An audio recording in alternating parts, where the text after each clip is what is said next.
Shalom saudara, selamat pagi. Biarlah di pagi hari ini kita mau sama-sama datang kepada Tuhan. Kita mau sembah Tuhan, kita mau puji Tuhan. Sebelumnya mari kita bersatu dalam doa. Bapa yang baik, terima kasih Tuhan. Kami mengucap syukur Tuhan atas pagi hari ini Tuhan. Kami bersyukur Tuhan kalau boleh kami menjalankan aktivitas kami pada pagi hari ini hingga malam hari nanti. Biar Tuhan Kau yang tuntun langkah kami Tuhan. Biar Kau yang kami tinggikan, biar Kau yang kami agungkan Tuhan. Terima kasih Tuhan Yesus, terima kasih. Kami mau menyembah-Mu Tuhan.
sehat selalu.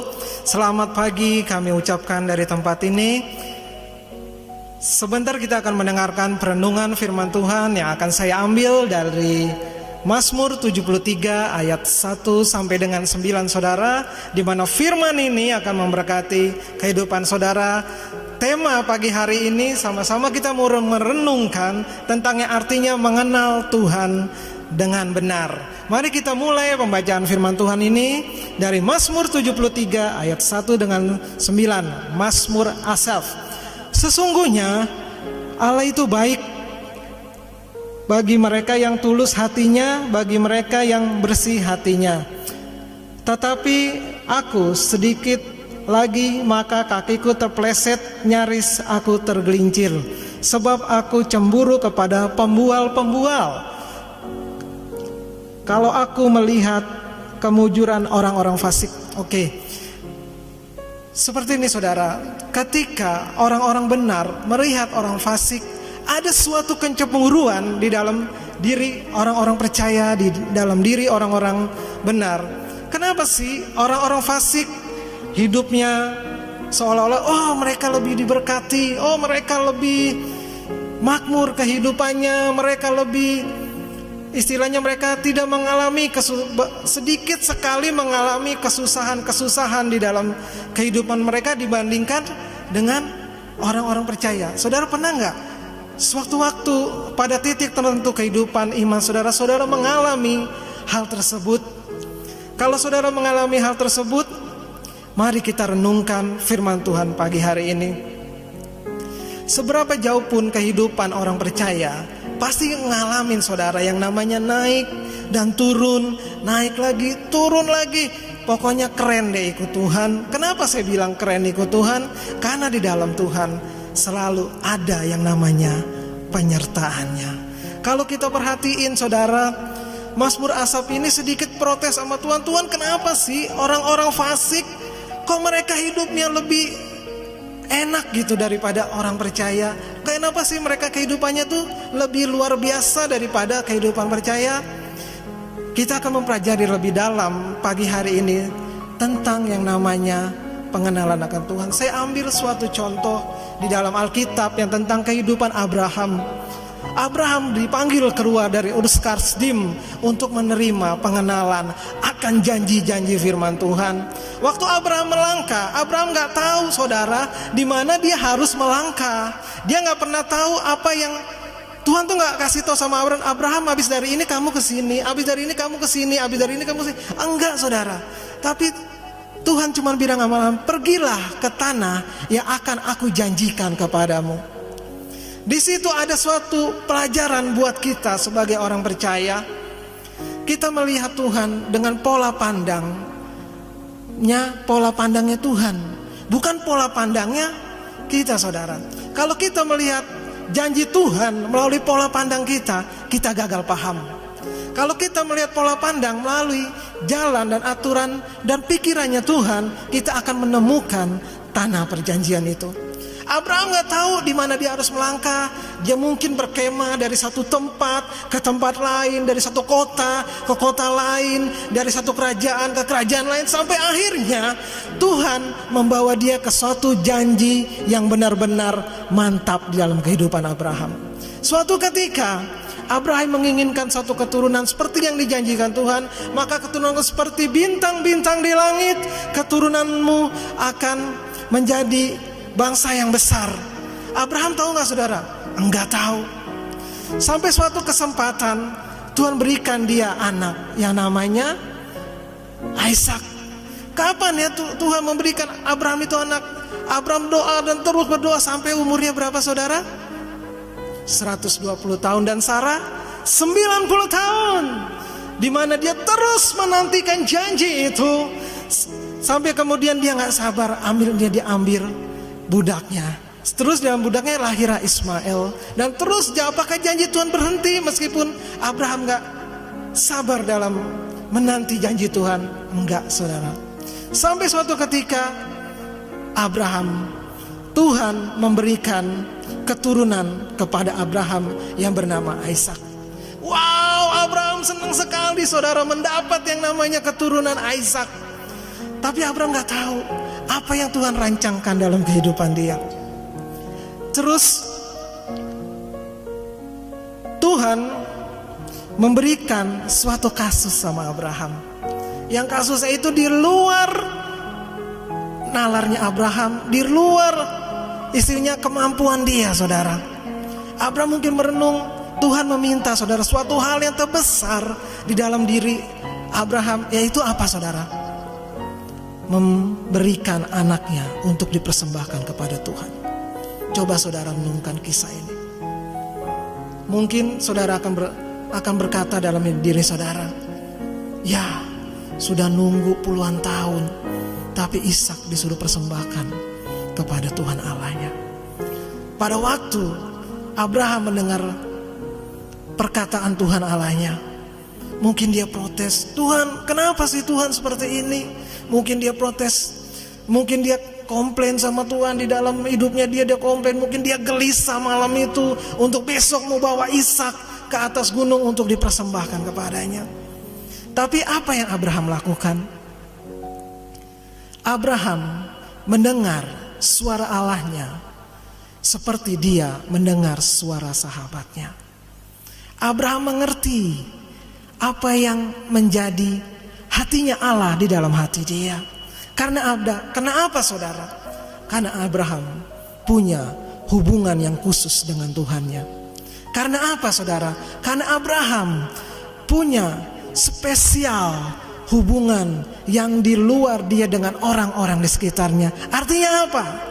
Dia mengenal siapa Tuhannya. Makanya mungkin dia waktu naik ke atas gunung itu dia bilang, Tuhan akan menyediakan bagiku menggantikanmu Ishak. Mungkin dia sambil nangis dia ajak Ishak. Mungkin Ishak tanya sama dia begini, saudara, di dalam firman Tuhan, Papa, pisau ada, kayu bakar ada, tali ada, tapi mana dombanya? Mungkin ada satu kegalauan yang keras di dalam diri Abraham, tapi dia tetap percaya dan dia tahu apa yang dijanjikan Tuhannya, apa dijanjikan Tuhan kepada dia, itu pasti terjadi dalam kehidupan orang percaya. Itu mungkin yang ada di dalam diri Abraham. Sampai suatu saat dia sampai ke atas gunung itu, dia taruh mezbah itu, dia bangun batu itu satu demi satu sampai menjadi mezbah bakaran. Saat Ishak dia pegang, mungkin dia ikat Ishak, mungkin dia Abraham sambil galau, dia ikat, dia taruh di situ, dan dia mau menghujamkan pisau itu ke atas Ishak. Di situ Allah yang dahsyat itu stop. Lihat di sebelah sana ada seekor domba yang terikat. Dan singkat cerita, Abraham menggantikan Ishak dengan domba tersebut. Dan terjadilah di tempat itu suatu pemulihan yang besar antara Abraham dan kepercayaan kepada Allahnya. Wow, suatu yang Tuhan buat luar biasa sama orang-orang yang mencari dan mengenal Dia. Saudara perlu tahu, pengenalan akan Allah itu harus dijalani day by day di dalam hidup kita sebagai orang-orang percaya. Pengenalan akan Allah, kita gak cuma bisa membaca tanpa kita mengalaminya dengan Tuhan. Saudara, binalah suatu hubungan dengan Allahmu di luar batas-batas yang engkau mengerti. Sembahlah Dia dengan cara yang tidak biasa-biasa, tapi sembahlah Dia dengan cara yang luar biasa. Berjalanlah di dalam perkara-perkara hidupmu bersama dengan Dia, maka engkau akan dituntunnya kemanapun engkau berada. Engkau akan dibimbingnya, engkau akan diaturnya, engkau akan dikasih jalan-jalan yang terbaik di dalam kehidupanmu, dan engkau akan melihat, sungguh Tuhan yang aku sembah adalah Allah yang luar biasa. Saudara, pagi hari ini kita mau belajar. Mungkin orang fasik lebih luar biasa daripada kita, karena di Mazmur Asaf dibilang, oh mereka gak mengalami pergumulan manusia, mereka gak mengalami apa yang diderita oleh orang percaya, mereka gak mengalami hal yang lebih berat daripada orang percaya. Tapi saya mau katakan dari tempat ini, kesuksesan bagi orang fasik, kecerobohan mereka, kecongkakan mereka, kejahatan mereka adalah kebinasaan bagi mereka. Beda sama orang benar, beda sama orang percaya. Waktu orang percaya mengerti akan yang namanya janji Tuhan, pada waktu orang percaya mengerti apa yang namanya perkenanan Tuhan dalam hidup dia, dia akan menerima yang namanya glory. Dia akan menerima yang namanya kemuliaan. Dia akan menerima yang namanya perkenanan. Dan itu terus mengikuti kehidupannya hari demi hari, sampai dia mengalami suatu pemulihan yang besar dan dahsyat dalam kehidupannya. Saudara ingat pada waktu Nabi Elia mengadakan KKR besar, dia membunuh 400 Nabi Baal. Setelah itu apa yang dialami? Elia ketakutan, cuma diancam sama yang namanya Tante Batseba, saudara. Diancam, Elia takut sampai dia pergi sungai Kerit, di situ dia berdiam. Di dalam ketakutan dia, di dalam kelemahan dia, apa yang Tuhan buat dalam kehidupan Elia? Elia, makan, ikatlah pinggangmu dan berlarilah. Maka dia mengikat pinggangnya dan dia berlari. Dan dia mengalami sesuatu yang namanya kemenangan besar dalam kehidupannya.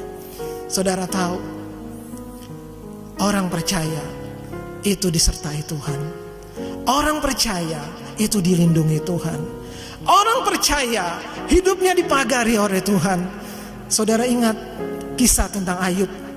Waktu dia mengalami semuanya, semua orang mengutuki dia, semua orang mencomoohi dia, istrinya pun mencomooh dia, terus mencomooh dia. Hari demi hari Ayub katakan, engkau seperti orang gila. Ayub berkata pada dia, engkau seperti orang gila.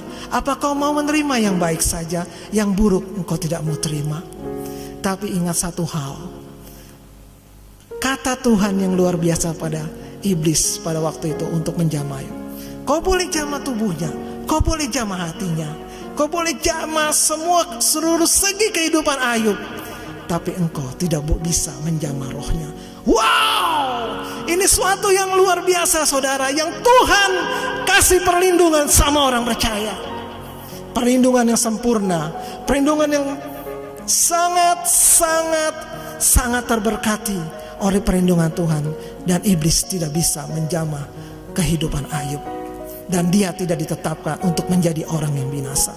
Sampai satu ketika Tuhan memulihkan kehidupan Ayub. Itulah Tuhan saudara dan Tuhan saya. Jangan lihat orang fasik saudara.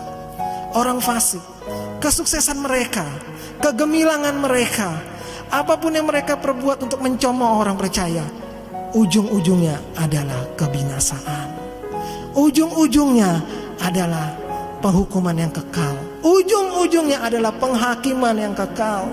Beda sama kita. Kita dibawa kepada suatu kemuliaan, kemuliaan berikutnya, kemuliaan yang berikutnya. Saudara, pada waktu engkau mempunyai suatu relationship, hubungan yang indah dengan Tuhanmu, engkau akan menjadi terang. Di mana ada terang, di situ kemerdekaan akan ada. Perhatikan baik saudara, di mana ada terang, kemerdekaan itu akan ada di dalam kehidupan orang percaya. Dan engkau akan menjadi berkat dimanapun engkau berada. Di mana ada engkau, kegelapan akan sirna. Di mana ada engkau, kuasa Tuhan dinyatakan. Di mana ada engkau, banyak orang diberkati. Saudara, saya juga teringat akan pelayanan dari pada Rasul Paulus, saudara, di mana Rasul Paulus menulis seperti ini. Sebentar saudara ya, saya bacakan. Filipi 3 ayat 7 sampai 8. Firman Tuhan katakan demikian, tetapi apa yang dahulu merupakan keuntungan bagiku, sekarang ku anggap rugi karena Kristus. Saudara, seperti ini. Orang percaya hidupnya akan berbuah. Benar? Kalau orang percaya hidupnya gak berbuah, dipertanyakan saudara, kenapa orang percaya itu hidupnya gak berbuah? Kalau dia hidupnya gak berbuah, dia belum mempelajari Allahnya, dia belum mengenal arahnya, dan dia hanya sebatas pengetahuan saja. Suatu kebaikan di dalam diri orang yang bertobat, orang yang percaya, adalah dia punya hubungan yang istimewa dengan Tuhannya. Dia punya Dia ingin sekali punya kerinduan untuk mengenal Tuhannya dan mengalami perkenanan-perkenanan Tuhan, dan mengalami bimbingan-bimbingan Tuhan, dan mengalami tuntunan-tuntunan dari hari ke hari, sampai dia merasakan itu. Tuhan, terima kasih, hari ini Engkau meluputkan aku dari hal ini. Tuhan, terima kasih, hari ini Engkau membela aku dari hal ini. Tuhan, terima kasih, hari ini penyakitku disembuhkan. Tuhan, terima kasih bahwa hari ini aku boleh menjadi saksi dan berkat bagi banyak orang. Saudara, itulah orang percaya yang hidupnya makin hari makin diperbarui oleh Roh Kudus. Hidupnya yang makin hari makin dikuatkan. Hidupnya yang makin hari makin menjadi berkat. Di mana ada dia, banyak orang dikuatkan. Di mana ada dia, banyak orang mendapat berkat. Di mana ada dia, banyak orang boleh mengenal, oh, dia sangat diberkati dan diurapi. Oke, kita lanjut lagi. Matius 7 ayat 20 sampai 23. Jadi buahnya lah kamu mengenal mereka. Bukan setiap orang yang berseru kepadaku, Tuhan, Tuhan, akan masuk ke dalam kerajaan sorga, melainkan dia yang melakukan kehendak Bapakku yang di sorga. Tetapi banyak orang yang akan berseru kepadaku, Tuhan, Tuhan, bukankah kami bernubuat demi namamu, kami mengusir setan demi namamu? Bukan setiap orang yang berseru pada Tuhan, Tuhan, akan masuk dalam kerajaan surga, dan melainkan dia yang melakukan kehendak Bapakku yang di sorga. Pada hari terakhir banyak orang akan berseru kepadaku, Tuhan, Tuhan, bukankah kami bernubuat demi namamu dan mengusir setan demi namamu dan mengadakan banyak mukjizat demi namanya juga? Pada waktu itulah aku akan berterus terang kepada mereka dan berkata, aku tidak mengenal kamu, enyahlah daripadaku kamu sekalian pembuat kejahatan. Saudara, tragis bukan? Kalau orang percaya tidak berbuah dalam kehidupannya, Tuhan tidak mengenal dia. Bukan salah bernubuat, bukan salah mengusir setan, tapi satu hal yang Tuhan mau dari semuanya itu, engkau mengenal dia, mempelajari dia, engkau mengetahui isi hatinya, dan engkau merenungkan itu dalam kehidupan, dan hidupmu berbuah.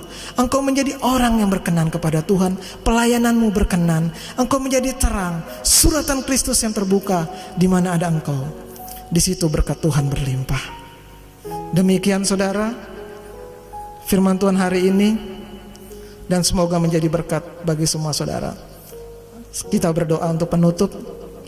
Bapa, terima kasih, seberapapun mereka yang mendengarkan akan firman ini, buat hati mereka bertumbuh Tuhan. Buat mereka yang jauh daripadamu Tuhan, Engkau menjamah hati mereka, Engkau memulihkan hati mereka, sehingga mereka boleh mengerti bahwa Tuhan yang dia sembah adalah Tuhan yang hidup, bahwa Tuhan yang dia sembah adalah Tuhan yang menopang kehidupannya, Tuhan yang memulihkan kehidupannya, dan yang Tuhan yang beracara dalam seluruh kehidupannya. Terima kasih Tuhan. Taruhkan benih firman-Mu dalam setiap hati para pemirsa, sehingga mereka boleh mengerti bahwa Engkaulah Allah yang berkuasa atas hidup mereka. Biar berkat daripada Allah Bapa, cinta kasih daripada Tuhan Yesus, serta persekutuan yang manis dan arah Roh Kudus selalu ada dalam kehidupan kami semua, orang-orang percaya. Terima kasih Tuhan, dalam nama Yesus. Haleluya. Amin.